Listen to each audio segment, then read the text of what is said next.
completely out of control. He might be just pawned down for nothing. So we are back to board one, yeah? We are back to board because one okay, on the I see stage. some incredible turn of events. White is in total control. Pawn some up. mating threat. So the question is... How could it happen? I mean, that usually happens when you push for a win too hard without having, let's say, any... Yeah. And that is exactly what happened to Any Magnus. justification for this. King f8 was played and check from b8, king e7. So king c3 was played. Yeah, king c3, king f8, rook a check, d8. king e7, and then you could already grab a second And pawn. rook g8. Rook g8. Yeah, but it's lost. I mean, it's not just it's bad. Worse or bad or something. It's rook d7, and then 2 pawns up.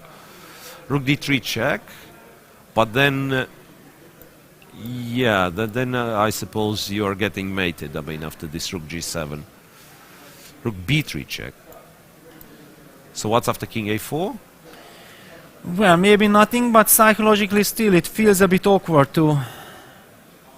King takes a4. No awkwardness for Zubov. I mean, he just takes it. No, but what to do now? I think you want to keep the rook on b file, right? Yeah, bishop d1. Yeah, only move, but rook it takes doesn't. g7 with a check. King e8. I mean, you have king a5 always, so it's yeah. I mean, nothing. if you want to, I mean, you probably don't want to watch out for all those like discovered checks. So you just go king a5. You give away the a3 pawn and win the game. Yeah. Yeah. The feeling is it's no longer about number of pawns, but just black king should get mated sooner or later. King a5, yeah. Rook a3. That just goes to b6, right? Yeah, just go to b6. It's a tempting square, yeah, to keep the dark squares. Okay, so that's absolutely clear that Magnus will not win this game. And it's almost 100% that he's going to lose this. Yeah, because he's also in mating net. Some bishop d6 and rook e7 check is... check from b3, king c7. No more checks. No more checks, and now White is going to start to give checks if he wants. Because, I mean, apart from mating black king, there is a sequence of moves starting with rook g8 check, then bishop d6 check, e5, e6, which should also win on a spot. Yeah, it would be a very painful loss for Magnus, because just when he was in shape and he got his position... Right, but something must have happened in this game as well, because yes, it's clear that he was pushing for a win, but he should have understood that his opponent is a decent player, and I mean, you cannot take unnecessary risks.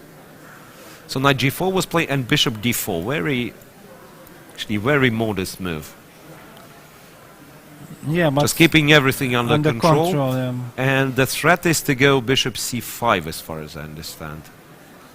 Right? Yeah, king d6 is another possibility. No, I mean, it's too many. Lost, yeah. Too many threats.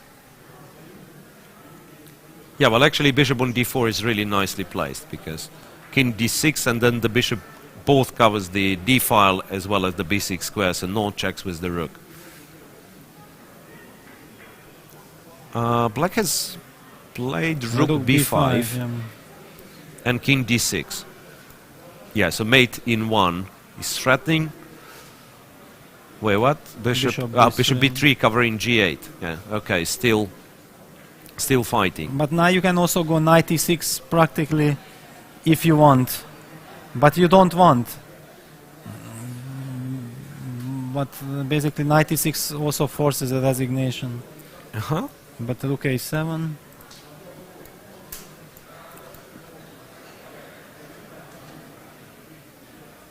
I mean, not just the number of pawns, but also the position. Yeah, knight e6 played. Okay, black is forced to take king e6, and this is complete domination. Right, so he went for this one, which is like a huge improvement for black, because he's not getting mated. Well, he actually does get mated immediately. Any chance for a stalemate? No. No. Knight h6, rook h6, and then rook b6, and the rook can be taken away. I cannot invent any tactical sequence that saves black here.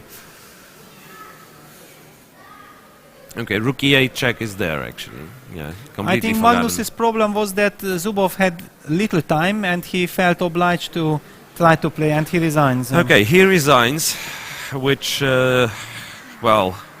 He felt like obliged to try to play for a win even